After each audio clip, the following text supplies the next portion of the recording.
Hello student, एक बार फिर हम आपके साथ हैं टेंस को लेकर। और टेंस क्या है, कितने प्रकार के होते हैं और किस तरह से टेंस में हम किस वर्ब का यूज करते हैं और किस तरह से टेंस को हम हिंदी को इंग्लिश में और इंग्लिश को हिंदी में कैसे हम ट्रांसलेट करते हैं और टेंस कितने प्रकार के होते हैं, ये हम इस बारे में आपको इस टॉपिक के बारे में पूरा समझाएंगे। बहुत ध्यान से पूरा वीडियो ध्यान से अंत तक देखिएगा। तो टेंस मीन्स हिंदी में इसको क्या कहते हैं, काल कहते हैं।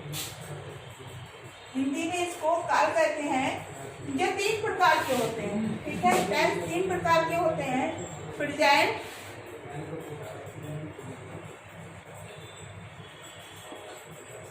दूसरा होता है पास्ट और तीसरा होता है आपका फ्यूचर।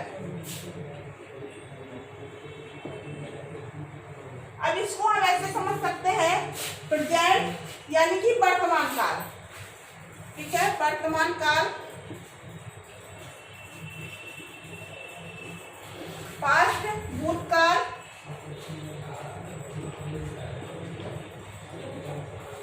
और फ्यूचर भविष्य काल।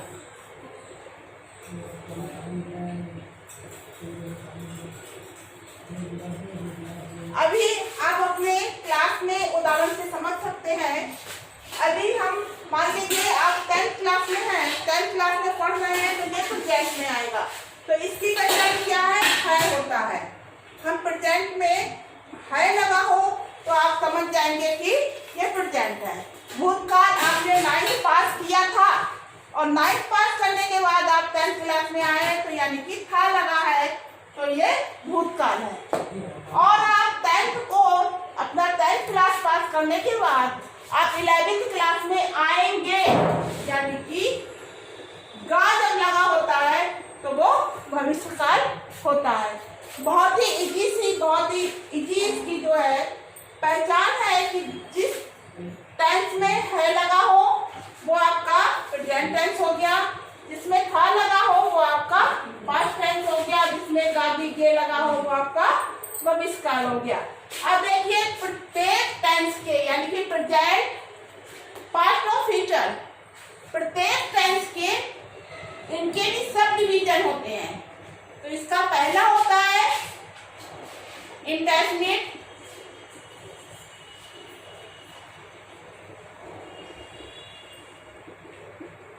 ठीक है। इसके सब डिवीजन में पहला इंडेफिनिट हुआ, दूसरा कॉन्टिन्यूअस,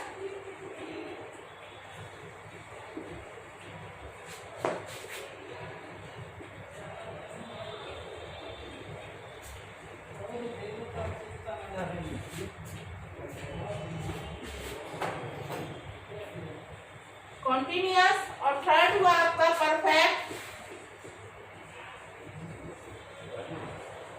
और फोर्थ हुआ आपका परफेक्ट कंटिन्यूअस।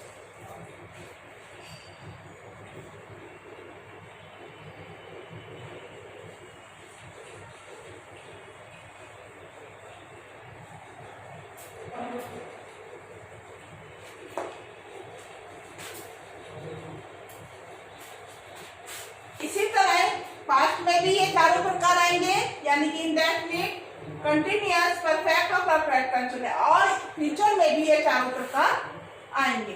तो अगर प्रेजेंट में है लगा है तो यानी कि इंडेफिनिट में और फिर कंटिन्यूअस में रहा है, इसमें अगर इसकी पहचान है इसमें है लगा होता है, ठीक है।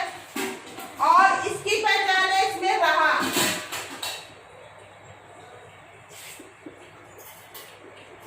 परफेक्ट में या लगा होता है, या के साथ था लगा होता है। इसमें रहा के साथ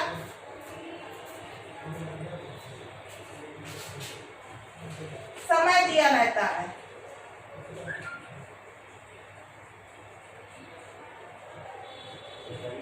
ये तो हमने आपको पहचान बताई है कि किस तरह से हम पहचानेंगे।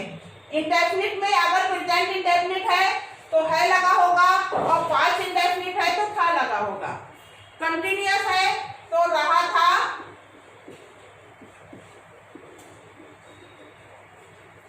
और अगर परफेक्ट है तो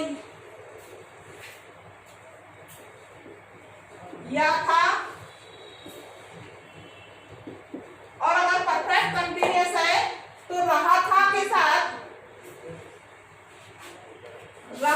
साथ क्या आएगा, समय दिया होगा। ठीक है,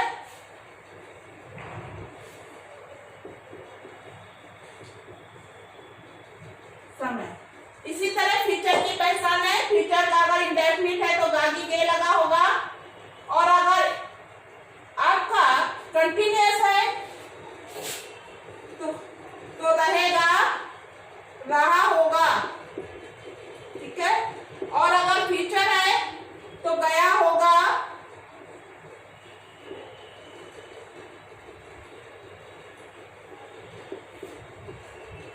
और अगर परफेक्ट है तो गया होगा, और अगर परफेक्ट कंटिन्यूअस टेंस है तो रहा होगा। रहा होगी के साथ समय दिया रहता है।